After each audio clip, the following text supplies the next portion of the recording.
Aloha, I'm Asia Iyer. Welcome. We are beginning our Maui Pono Network candidate interviews, and we're so glad that you can join us. Today, we are interviewing Marvin, who is running for a seat on the Maui County Council. Marvin, welcome. Will you introduce yourself? Tell us about what position you're running for and a little bit about why you decided to run for county council.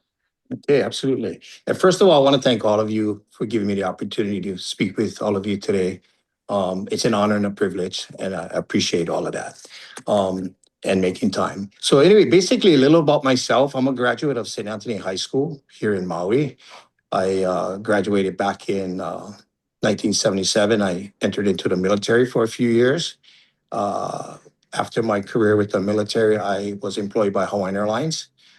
Started off as a ramp agent on the ramp and also did some maintenance and worked my way up to the station manager's position, overseeing operations for Hawaiian here in Maui and also on a few cities on the West Coast.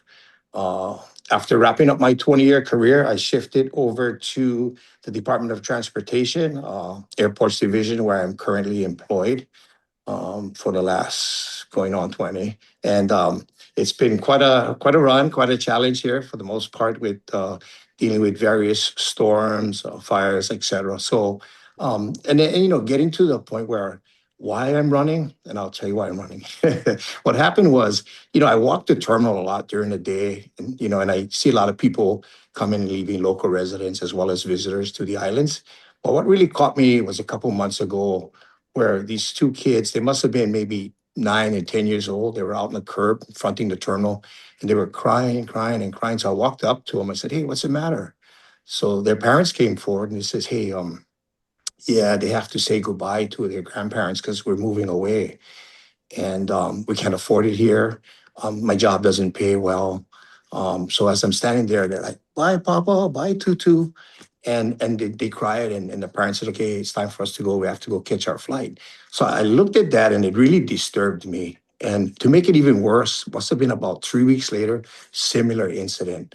And that's when I said to myself, I want to help. I want to be a part of this community. And how can I do something to help these residents, our people who we grew up with, cousins, classmates, and what can we do? What can I do to help our community and these people? And looking at that, I says, well, I think I'm getting ready to kind of wrap down on my aviation career. And now how can I reach out and do better for the community? So that's kind of what I wanted to do. I want to be a part of, the problem in the sense of fixing the problem. It can be a solution to it, not being the problem, but being a solution to it. So that kind of drove me to that. And, I think going forward, I'm seeing more and more of this. So that's basically why I wanted to get involved in our community. It is very challenging to run for office, no matter what office you're running for. And so I just want to say that Maui Pono Network, we really respect people who really show their aloha for their community and choose to step up. You kind of have big shoes to fill because you're trying for the seat that Alice Lee has occupied for a long time, and she chose to not run for reelection. How do you think that you could shape the council in Chairperson Lee's place? What do you think you could bring to Maui County Council? I think I bring a lot of teamwork to the table. I'm a strong believer of the we concept versus the I. And what that is everything we do as a team. It's not so much an I thing, it's a we thing. A lot of success is based on we as a team versus I. Alice has done great work for the community, and she will be hugely missed. Her knowledge, her charisma, and her relation with the community has been solid over the years. So I've watched her as she grew through her career, and I think there's a lot that I can learn, and I have learned from her, and I'll probably still continue to speak with some of the county council members that were in the past, even some of the past mayors, just to get a feel from them to see, what they saw, where the communities went from, whether it's positive or negative. Thank you. So I'm not the only interviewer here tonight. We have Lucian Dene here, and we also have Anne Picaithley, who will come on in a minute. But Lucian is a well-known community activist. She works a lot with the haiku community and has been a stalwart warrior for the Āina here in Maui Nui. And we're really privileged to have Lucian here tonight as an interviewer. And so we'd like to invite you to ask some questions now, Lucian. Mahalo, Aisha, and welcome, Marvin Moniz. We need to get your last name in there, it'll be on the ballot. Uh, so to follow up on your desire to have opportunities for local families to stay here, uh, just a what if, over the last few years, there's been, a number of votes taken at the county council, some of them on projects that offered housing that was supposedly affordable to our local residents. And one of these that was the most kind of, I think, tug of war was the Honua'ula project. You might know it as Wailea 670, but it passed in 2008, offering up to 700 affordable units in various price ranges as part of a 1,400 unit development. Uh, by the time it got to the Planning Commission, it was 280 something affordable units. But the ordinance that actually was passed by the county council when the project was rezoned specified that 450 affordable units needed to be on site, on the 670-acre site. This came before the county council last year, and it was a very controversial vote. So just wondering, the vote had to do mostly whether council members believed that the developers, although they had promised the 450 units on site and had gotten change in zoning based on that, whether they could be not held to that and the ordinance amended so that they only had to provide the lesser number.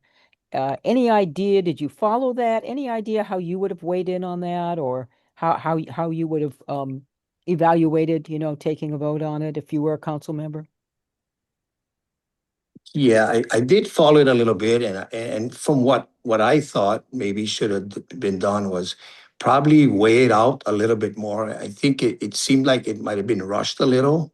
I would have loved to see a little bit more conversation with the developer as well, to see their input on it. It's a kind of a two-part thing, and I understand the affordable and people that I run into, they always have a tendency to say, "What is affordable?" Right? I'm sure you've heard it as well. Yes, we've Um, all heard that. Yes. Yeah. it's never affordable, Yeah. but but yeah, I really think it should have been thought out, drafted out a little bit better, and perhaps more community involvement from residents, various groups such as yourself. I mean, having more say in it, and I strongly believe that we should be reaching out rather than just kind of pushing it down the pipe and saying, "Hey, this is what we got," and we shouldn't be letting anybody tell us from our community, outside of our community, on what we need to do when it comes to affordable housing or workforce for that matter as well. So, yeah, I think it should have been vetted out a little bit more. Do you think that that would have resulted in perhaps inching that total of affordable housing nearer to what was originally promised? I think so. I strongly believe that there might have been more out there than they knew. And again, I was having more input from our people, our community, and some of our people that are for support the project, and even some of the people that were against the project. But hearing more, that would have made it a little bit more understanding on what we need for our community. All right. Well, thank you. Yeah. Anne, over to you.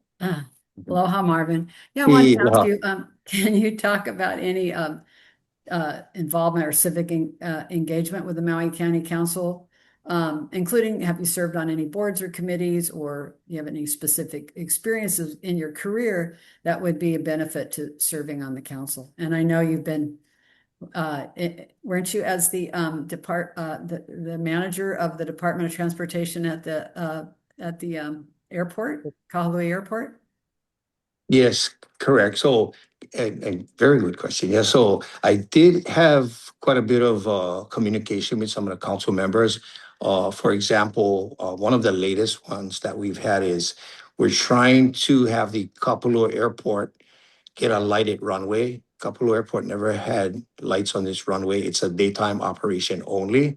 But what we did learn from the Lahaina fires and also automobile accidents on the highway, how critical it is getting people in and out for emergencies and supplies into the Kapalua West Maui Airport. So that said, we worked for emergency use only agreement with the county council as far as getting approval or amending the restrictions that were imposed by the county of Maui back in the early 80s.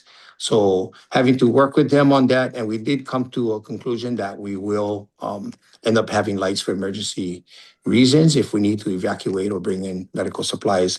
The only point we're at now is that the funding for it, but I think we're trying to partner up on the funding for it.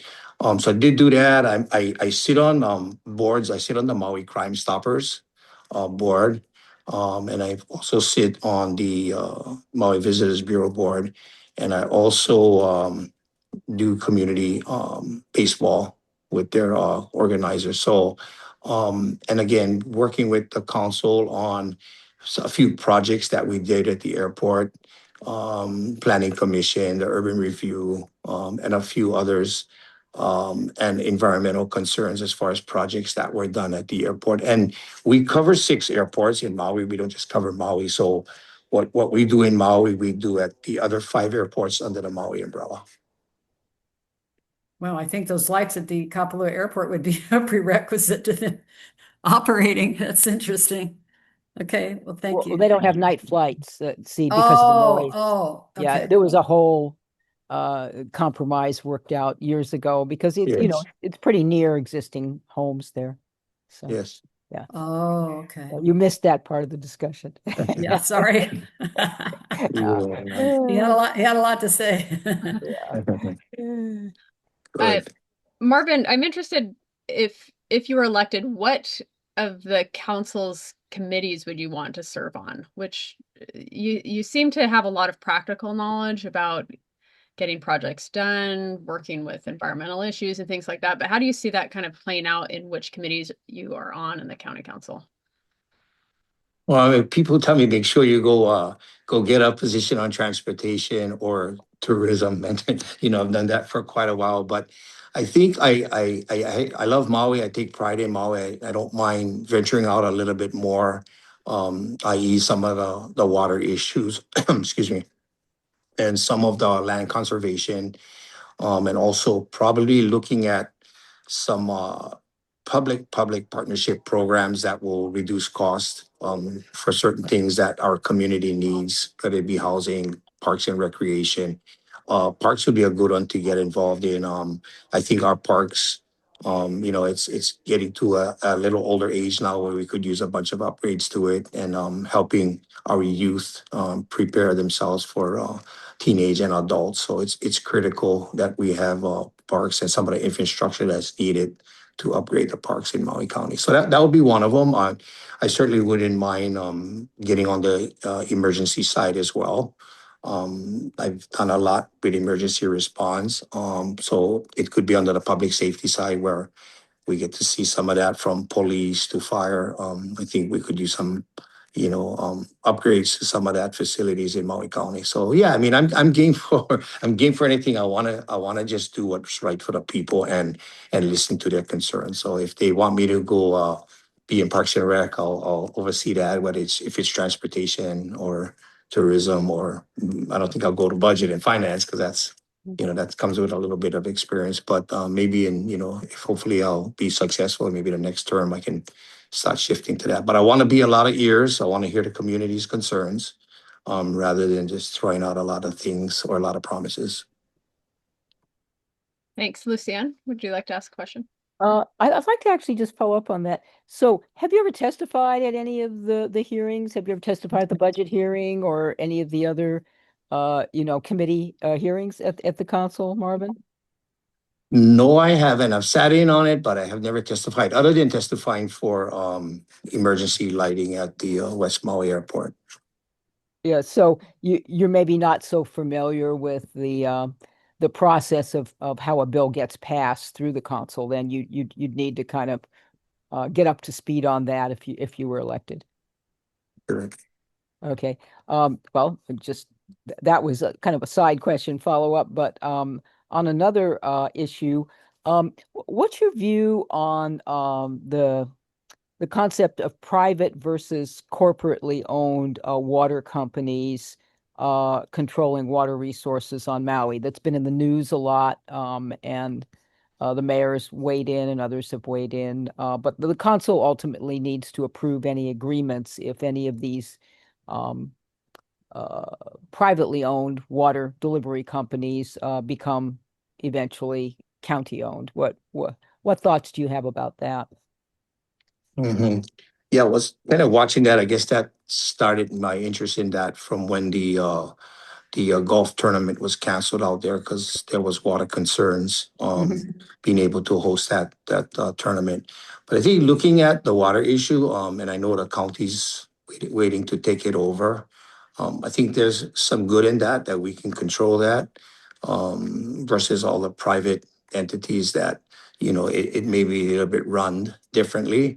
I would certainly want to see if the county can take on such a task as running water, taking over the water operations. I would want to sit with the existing water director, maybe his deputy as well, and see what kind of challenges, what are the pros and cons of taking it over, just to be sure that if the county takes it, I say we as Maui County or Maui community, or whether we can handle it or not.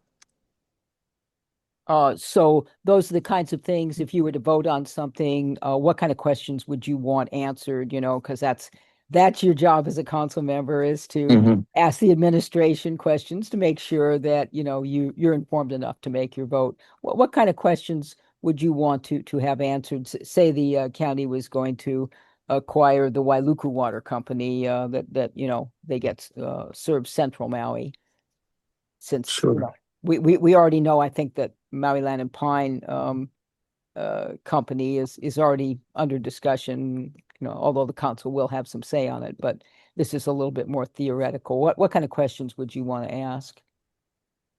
Yeah, I think first of all, I would ask them, taking on the project such as taking over the water, which is a critical resource for us, based on their knowledge, current knowledge, as far as feasibility, what type of costs would be associated with that, what kind of operating budget would we need to run that system, what kind of staffing would we need, or what kind of environmental concerns would it be come into play? Because I think a lot of the question and answer came out, well, we'll take the water right on, hey, good for us. We got the water and, we'll run with it.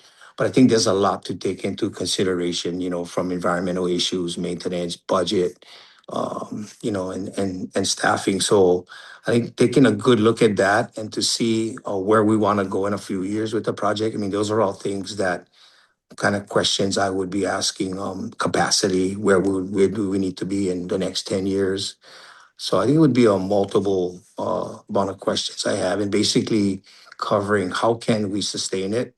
Can we afford it? Are we knowledgeable enough? Do we need to hire consultants and stuff like that? So a lot of questions in terms of what we'll need to do to maintain and sustain a viable water source. What about the discussion that's very current too on the transition from Maui Pono control of the East Maui water system, the ditch system out to the East Maui streams? That do you have any feeling about what questions you would want to have answered, or whether you would support or not that coming under the Community Water Authority control? Yeah, I think a lot of my questions as it relates to that would be, for example, what is the amount of water do you need Mahi Pono daily? What is the amount of water that our farmers and our users in East Maui need? Take a look at that. How can we share the cost or put the cost or the burden on the bigger user, if you will, which would make sense. to have the big user cover most of it. So I think just getting more knowledge, going to the table with the various parties, because I think I'm not seeing enough conversation at the table that would show us why we should or why we shouldn't. Okay, thank you very much. Thank On to you. you, Anne. Thanks for Thank you. your thoughtful answers. Lucianne, you're stealing all my questions. Uh-oh. Okay, I just wanted to ask you, Marvin, are you concerned about the influence of big money in county elections, particularly in the last the last election? And it's particularly funding coming from outside of Maui, who invest heavily on candidates such as digital, like ads, the banner digital ads, social media, videos like YouTube, radio, and email. And how do you feel about this? Yeah, I think we see a lot of that around the country. Unfortunately, sometimes it's a little more than it should be. But I think from what I know as far as running at this point, it does take a lot of money. I've taken some money out of my pocket to make it happen. And welcoming donations obviously it helps. Whether eventually there's a cap on it or not, I believe council is like $2,000 donations, which as well as I do, 2,000 can go on a click of a finger. But I think just taking a good look at that and trying to figure out what is a cap. Eventually, there has to be a cap because I think people can get their way into office by heavy donations or even out of state donors. So yeah, I would definitely want to take a good look at that, or perhaps have a vote on it, whether people can kind of say, hey, this what is enough. So yeah, that's kind of where I'm at as far as donations go.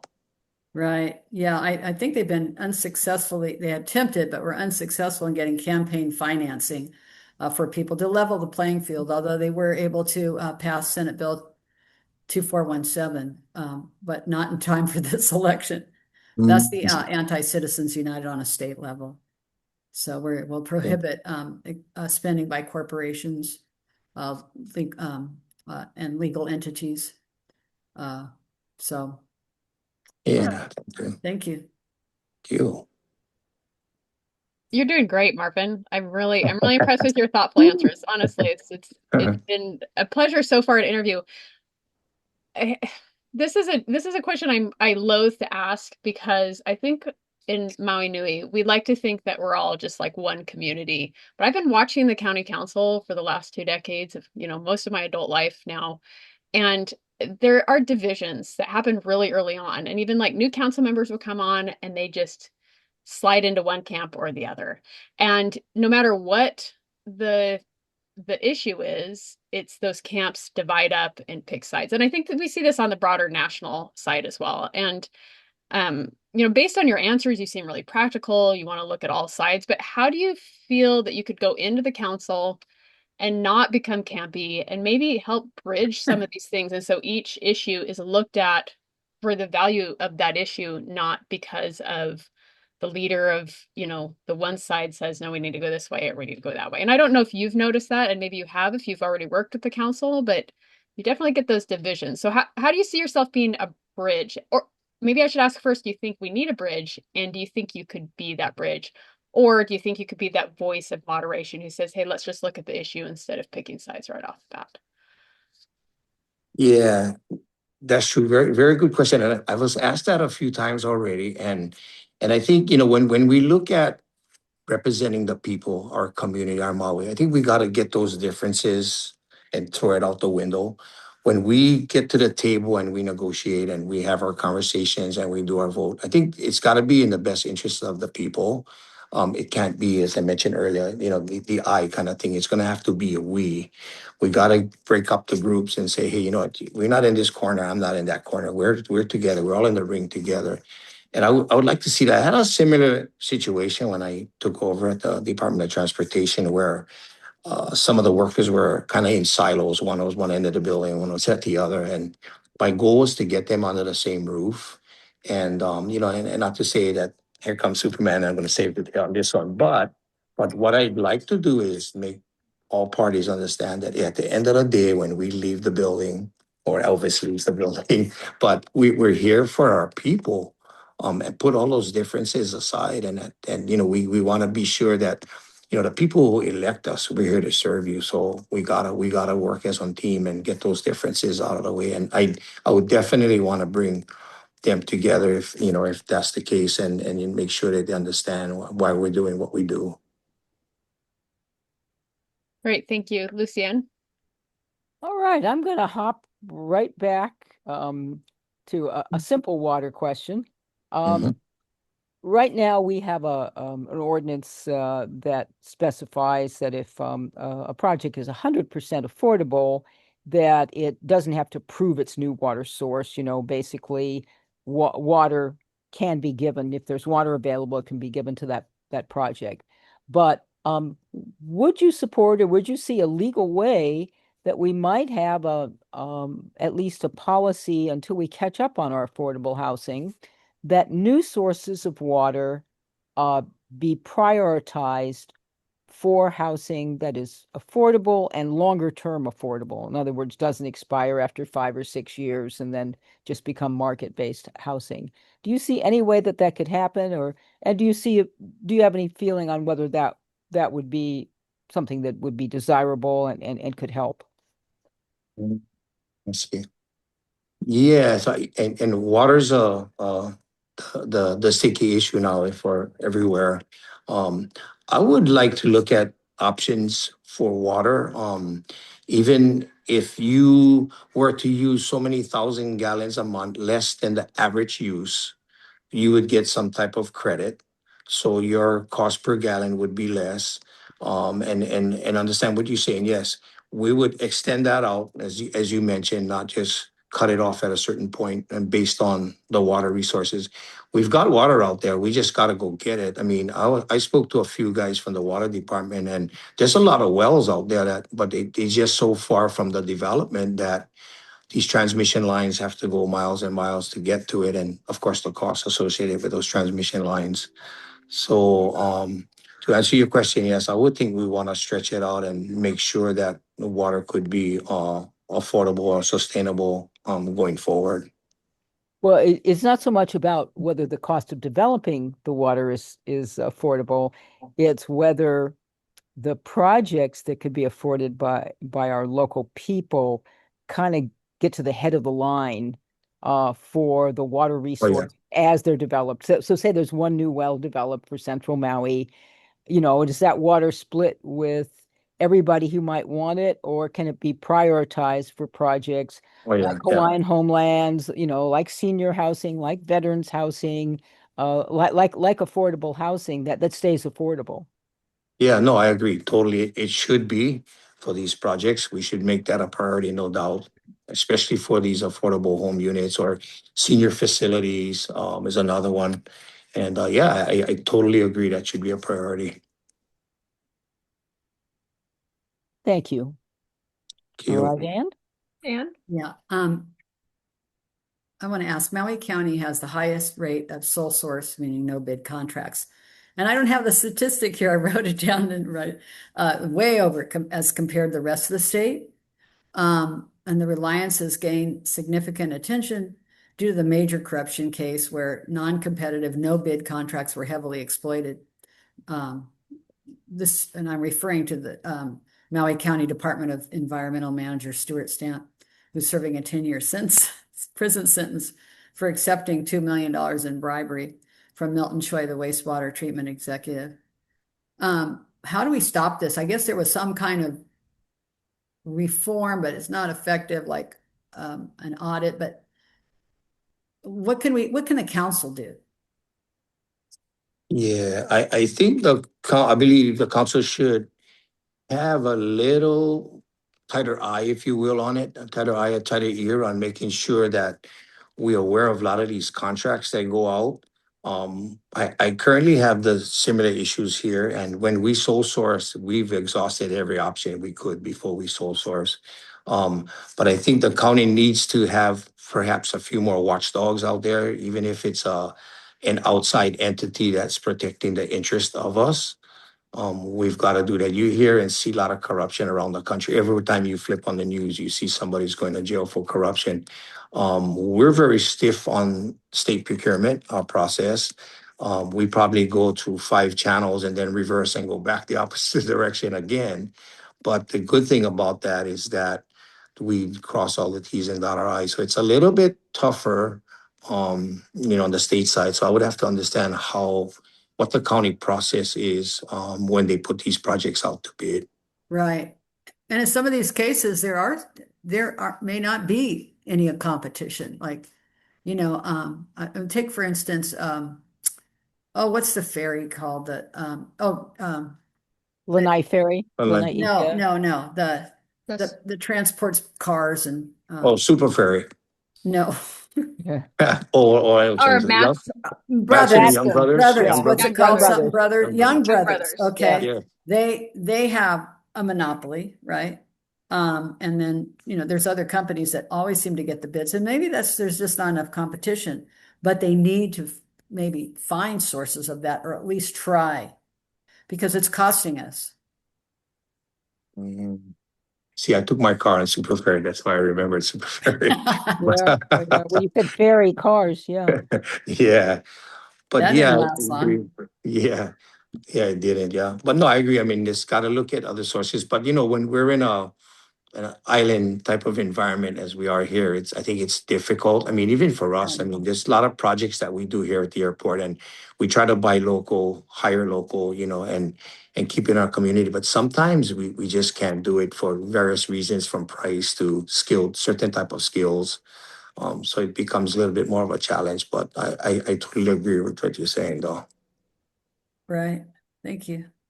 Mhm. And Marvin, my question, and you just led right into my question. That's great.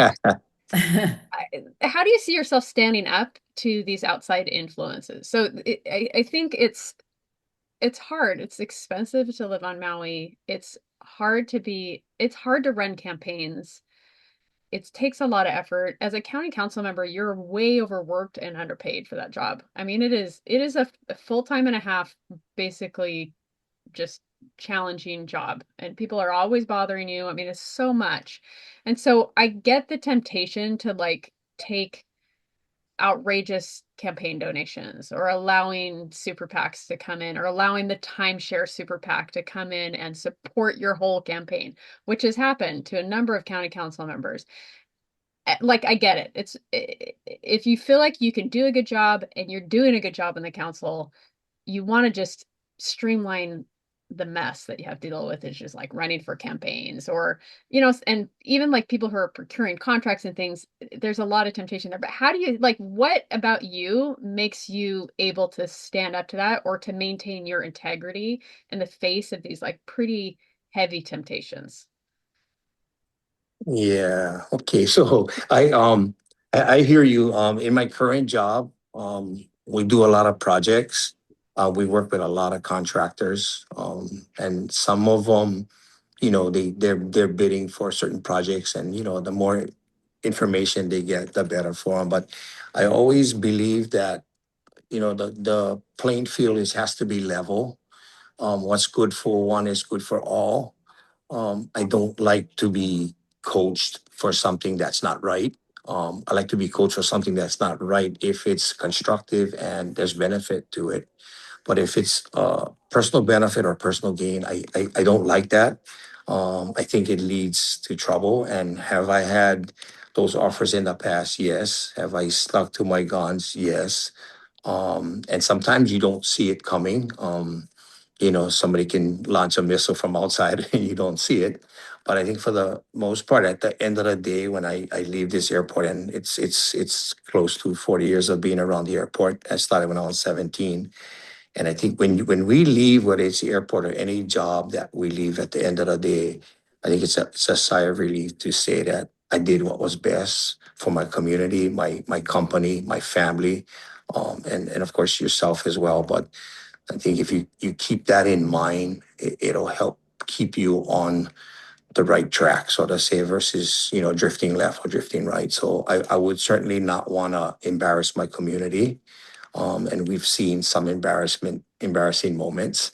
locally and as well as on the mainland and other states and in congressional land of DC. So I take it seriously because it's a reflection of our character and the type of people we have in Maui. And will we get rid of that? Probably not. But at least we make a dent in it or go in the direction that we want to, for people to understand. And I think it's easier to have people follow good people than it is to follow bad people. So at least on my end anyway. So yeah. Thank you, Lucianne.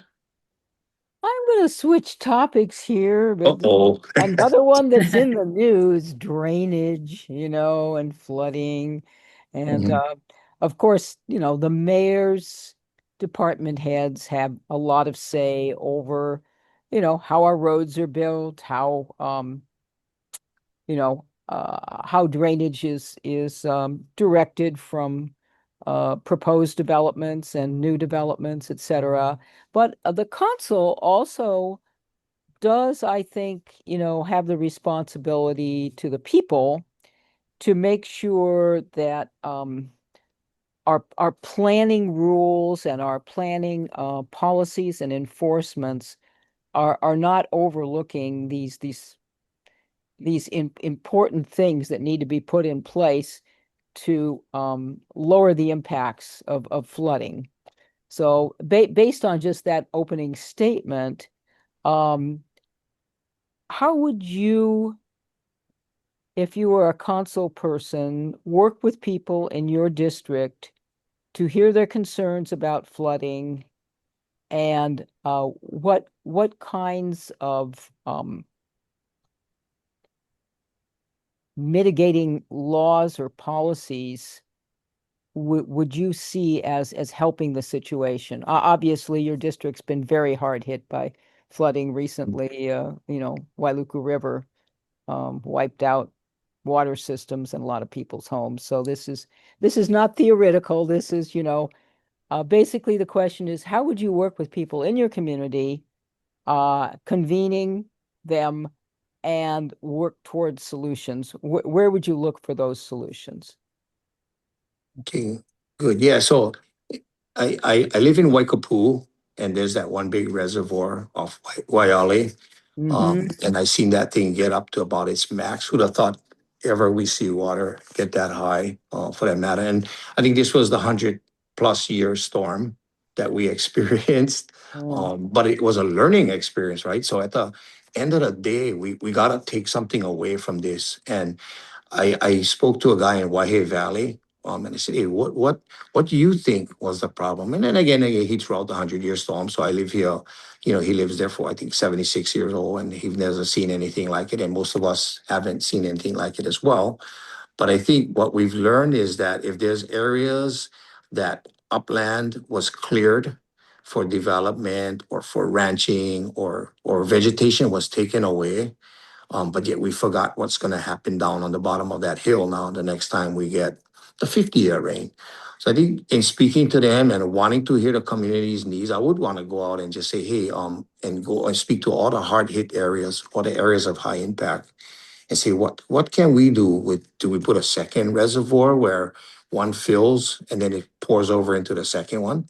I think reservoirs are great, especially if there's areas that it's not developed. You can kind of camouflage it with vegetation, and it'll also help with our water problems, our water shortages, because as you know, millions and millions of gallons go down into the ocean where we should probably be capturing some of it. And there's another process that we did here with a water scupping project, but I'll save that for later if you bring it up. But yeah, I think just having to see before we approve permits, we need to take a look at the downline effect. We put in a parking lot. Is it sloped in the right direction? Is it sloped away from a subdivision if you built one? Does it go away from the existing homes? Does it require a catch basin system? So I think having to look at all of that, and I'm sure some of it is in when they go reach out to planning and whatnot. But I think we really, really got to look at that, especially what we've learned from the 100 years, 120 years storm, maybe. Quick follow-up. Do you have experience, having worked with the airports division in reviewing any of those kind of planning documents that discuss what would be done for for flooding or drainage to see if, as a local resident, you would say, oh, that's enough, or say, I better be asking for more? Yes, yes. We did experience some massive flooding. I don't know if the Stable Road area where the residents are off Stable Road. Yeah. I went in there one night where a little elderly couple had some challenges getting out of their home because the road was flooded at 4 feet. Never in all my years here we've seen water like that. So what we've decided on the airport side, a lot of the water came off the runway because the runway is built like there's a crown in the middle. You can't really see it, but it makes the water roll off both sides so that when an airplane lands, we don't have hydrofoiling or any of that issues to deal with. But having said that, the water all went towards the residents. So we're looking at aligning some drainage canals or forcing it to a different direction that'll take it away from the homes. And whether we put it in a retention pond, that's some of the options that we're looking at. And so, yeah, as it relates to stormwater runoff, being more knowledgeable, if you will, where the water goes when it rains or when it floods. So you have some practical knowledge of looking at these things and working with other departments and engineers, et cetera, to look for solutions, in other words. Yes, correct. With local engineers and our state engineers from both county and state. Mahalo. Yes, you got it. All right, Ann? Okay. So in 2022, the visitor population exceeded the Maui Island plan, which was 33%. In other words, 1 tourist to 3 residents. So the latest official 2026 monthly data is not yet out, but the trend shows visitor numbers have been creeping up there, up to 33%. And there's no way, I mean, I think we've tried to put a cap on it before. So, I mean, do you believe that over-tourism impacts resident quality of life, environmental protection, and infrastructure capacity? Yeah, over tourism. I think we along with a few other states that I just spoke to somebody in St. George, Utah, who's experiencing some massive growth.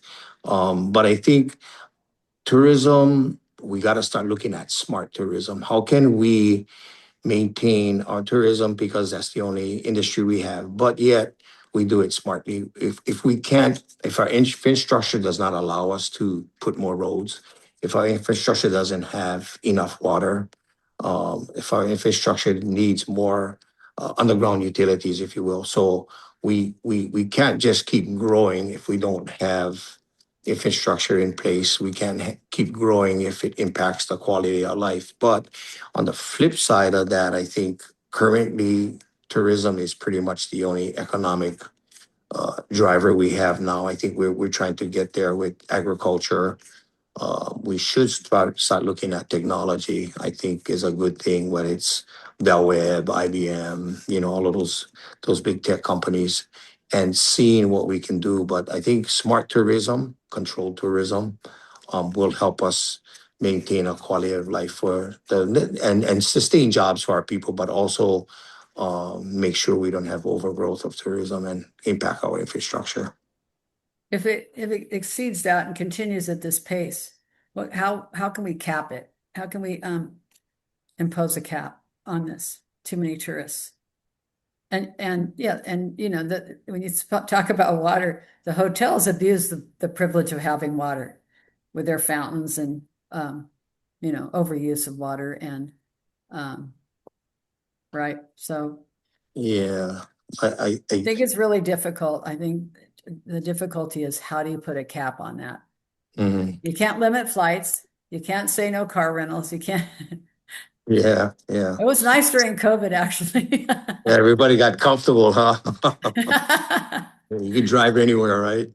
Yeah. Yeah, no, it's a difficult issue, and I think you could probably put, some pressure on it if there's other options, out there on the table. But I think a lot of our people, our workers, our families, our friends, and ourselves, for that matter, we depend on tourism, and I think we gotta, take a good look. And a lot of people say, what are our options? Well, currently we don't have And I think tourism is been it for as long as I know, and most of us. We saw what happened to sugar. We saw what happened to pineapple. I think Maui Pono's, in the right direction. But I think there's still, a little ways to go with that before we can get that balance. So, I mean, you can control tourism if you got other options. So maybe when our agriculture industry grows or our tech grows, then we can kind of say, but it will be a joint effort, no doubt that we all get together from, our legislative or congressional delegation and all of us to say, hey, let's come up with a plan where we can be sure the quality of life is not forgotten for the people of Maui or for the people of Hawaii for that matter. Thank you. So you're not sure if there could be any kind of cap on tourism, but you are thinking that we need to do more to have different options in our economy.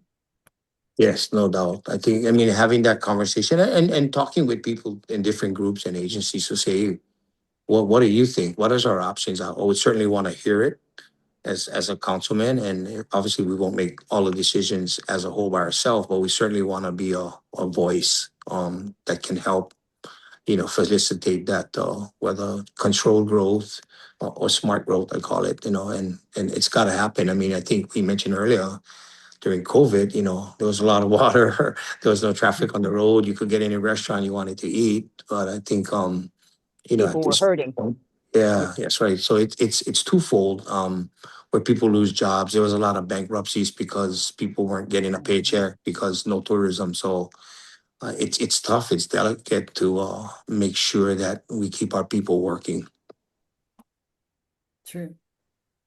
Would you care to define smart tourism? I know you serve on the tourism board, so probably they have a definition.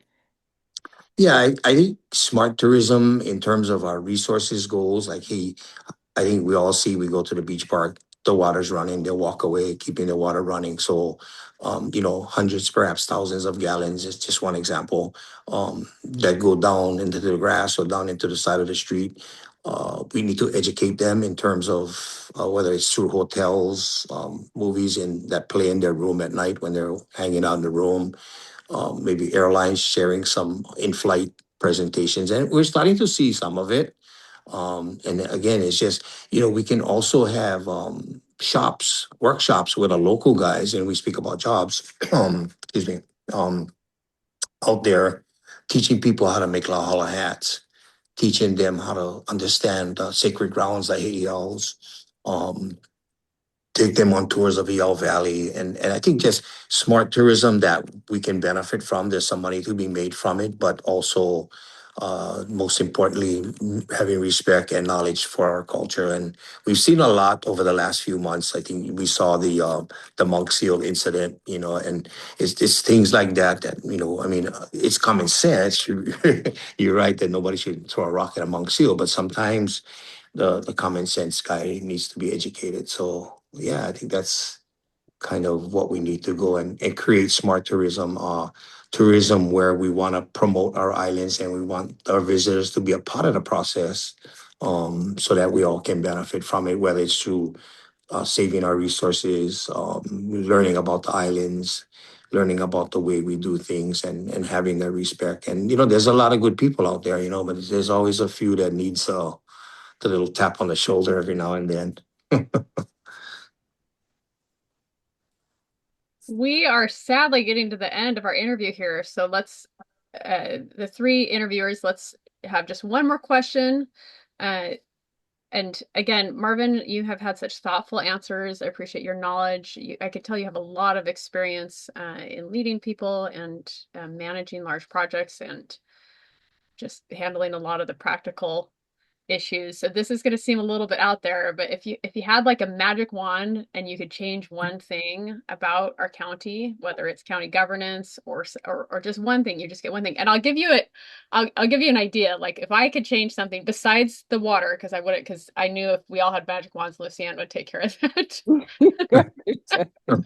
But like I would love to have all the power lines buried. I know there's so many things in the way. That's my magic wand. It's like something when I'm going to bed at night, I think, oh, we could just bury all the power lines on the whole island. So that's my like random magic wand. But I'd love to hear like, is there something that you, not even saying if it's even in the wheelhouse of being a council member, that you would change about your home, that you've lived here your whole life? Like what would you want to improve if you had that opportunity? One thing. Yeah, I think the one thing would be permits. Mm, A huge thing, because I hear it from people, and I think what the issue is, it takes too long to get a simple permit for somebody who's putting a house back on the exact same footprint. We shouldn't be stringing it out longer. We got local contractors, we got local architects, but in order for these people, and we spoke about quality of life, we need to get these people back in their homes. And if they got the money ready, they're ready to build. And now we're taking 6 to 8 months to get a permit, and maybe even longer in certain cases.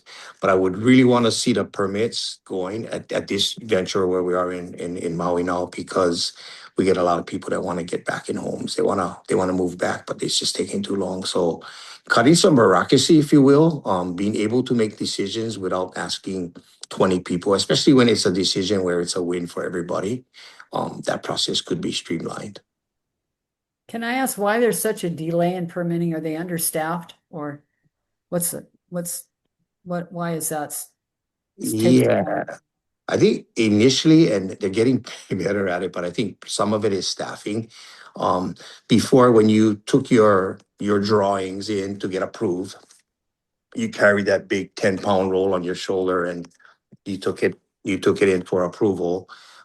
When they got chance, they would flip through it. I think now with the technology we have today, is these drawings sent in electronically. From if you're the excuse me, plumbing department, you check it out, you done with it, you have no objections, or if you have something, you put yours in, then you just forward it to the electrical department, and then of course the environmental section. So everybody has a look at it, and I think you can cut that process down. Do you think there's like a fast track for these major developers? Like, let me give you an example, like Dowling, where they they propose this, and then do they have a priority? Are they given priority over private? I mean, non developers. I think the bigger guys, if that's what you're relating to, I Yeah. guess when you deal with volume and experience, you probably can expedite the process a little bit more than the smaller guy. But I don't like, I'm the small guy, so we always think of the small guy because they're just as important, and they contributed to our community like anybody else. But yeah, I think that's part of the challenge, and making sure that wages are paid that meets the cost of living, yeah, for us here in Maui. Yeah. All right, ready Lucille, for go ready ahead. for my last question? Yep. Uh-oh. All right. Well, this is just, kind of standard issue. Which endorsements are you expecting to come prior to the election? And have you interviewed with other um community groups that endorsed during the election and heard back from any of them? I did meet with, you talking union groups or construction Union companies or groups, or anybody? the teachers union, or the Chamber of ILW. Commerce, there's many community groups, the West Maui Taxpayers Association. Well, Yeah, I yeah. guess they don't endorse, but a number of groups do endorse. The parents for this, the rifle people, a Mhm. lot of people do endorse, but just wondered, if you have been notified about any endorsements from any community groups or unions at all. Yeah. So I've done more of these interviews, Hmm. and surveys. I don't know, probably a half a dozen surveys, and then no endorsements other than I think the RW right now. Um, and I went to speak to a group of employees from the LW because I wanted to hear their concerns, as it related to the line of fires. I did speak to the West Maui Taxpayers Association, just to see and get the feel of the temperature out there. And as I mentioned earlier, some of the concerns was permits. So that's kind of, and I hear it all the time, and we deal with the same permits at the airport. But yeah, so and then again, I've met with a few construction groups. I've met with who else did I meet with? I think I did a civil beat survey, Sierra Club, Yeah. and some of those. So, but yeah, and I believe it sounds like, and just talking with other people, I think a lot of the endorsements may come down the road.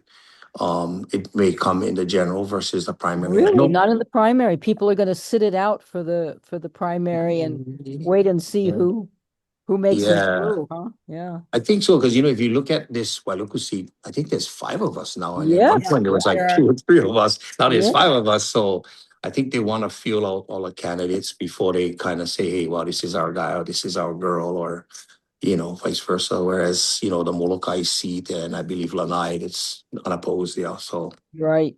Yeah. Some there won't be a discussion about, but Mhm. some, there's several seats that have quite a few primary people. Well, that's interesting. So, did the ILWU ask you about your support for Bill 9 and the conversion of vacation rentals at all? They brought it up, but wasn't that much. And my explanation to Bill 9 is that I'm not. I followed it a little bit. I'm not totally heavily familiar with it, but I did try to educate myself on it. That's one that I feel similar, as I mentioned earlier, that was kind of a rush bill. And I believe they wanted to go back and make some adjustments to it. Mm-hmm. So I didn't follow it, but my explanation was that, it probably needs more work or better understanding of the bill.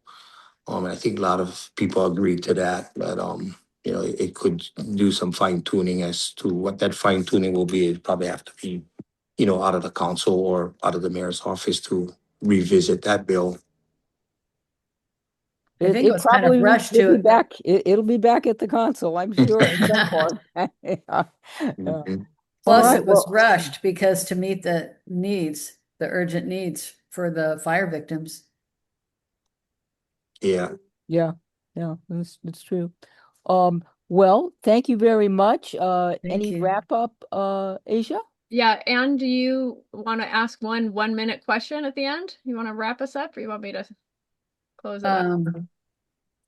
What timer? Let's see, we're at, We have 1 minute. oh, wow. So, Oh, time flies. that 2026 Maui County Affordable Housing Fund Plan, that was really praised for the scale and the support for vulnerable groups. What do you think? Were they meeting the urgent demands of the delivery and the coverage and protection of tenants? This is a big question that can't be answered in a minute. Maybe I should go back and ask. Well, just okay. Are you satisfied with what they've developed after? I mean, as far as the supporting the vulnerable groups for housing. Considering, what is this, August 8th, I believe we make 3 years, yeah. So considering that short window so far, I gotta say, I mean, I'm seeing a lot moving a lot quicker now than it has, when we first came out of the gates. So I'd like to see that. I like when I see and hearing Office of Recovery, releasing more homes and funding to people for that side of Maui. So I followed it in terms of, the governors here when these fires came down. I was part of a rollout that night of the fire we supported our airport fire department, and I have those guys under my department. And I learned a lot in terms of, the response there and government, the need for government to step up and make sure our people are supported. But I think, yeah, I mean, I can say, we've done what we could with what we were dealt. And obviously going forward, we need to do more, yes. And we also need to look at other areas of, I just was talking about this today, looking at Paia, for example. Paia, the buildings are all lined up in Paia town, right up next to each other, like Lahaina was. So there's a lot that we as the council and community should, we need to go out and make sure we put an eye on it. So I know I'm drifting a little bit, but I just wanted to share that the urgency to do that. Yeah, there's a big housing development proposed up there on Baldwin near the old sugar mill. Mm. Yeah. Yeah. So, and then, I wanted to just, we talked about water earlier, and I added this in because we did a project at the airport. So one thing that I'd like to see if elected is we put in a water scalping project. So what we do now is we take liquids and solids from the airport. We can take anywhere from 60 to 100,000 gallons a day, and we convert it to R1 water. And I know we spoke about water earlier, and I would definitely want to see that for some of the projects going forward.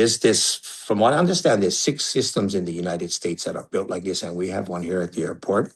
It's a UV process, and interesting enough, it takes solids as well as liquids, and it converts it to R1. So when you see that water feature, when you're coming into the airport, that nice little waterfall, it's actually the R1 water that we leave in the water feature serves as a tank throughout the day. And at night, we use it for irrigation of the entire airport. So that water gets drained from the tank. We irrigate the entire airport. Then the next morning, as we get wastewater from the terminal, it gets filtered, and it goes back into that pond. So some developers, whether they be hotels or certain projects, might be something, again, that's just this airport project, but something that definitely might help us in a community with, maintaining more of our potable water. Great. That Yeah. is a We need great, more R1. yes, that is a Yeah. great way to finish this interview, Marvin, because you've showed us again, you gave us knowledge that we didn't have, and showed us your ability and interest in, finding the practical way forward of things. It's been an absolute pleasure and privilege to interview you. Thank you. Thank you. Thank We you. hope that the watchers of this, that you've learned more about Marvin Moniz, who's running for the Wailuku seat. You could check out his website. He has a great website set up and learn more about him. You can also watch more of the interviews on MauiPonoNetwork.org. And we hope you will. Please stay informed. Thank you for watching these interviews, and thank you for taking interest in your local government. Aloha. Have a great evening and with whatever you're doing, but please stay up on this and help your friends and neighbors also stay as informed voters. Thank you, Marvin. Hey, aloha. Aloha, No vote, Marvin. no grumble. Aloha. Aloha. Aloha.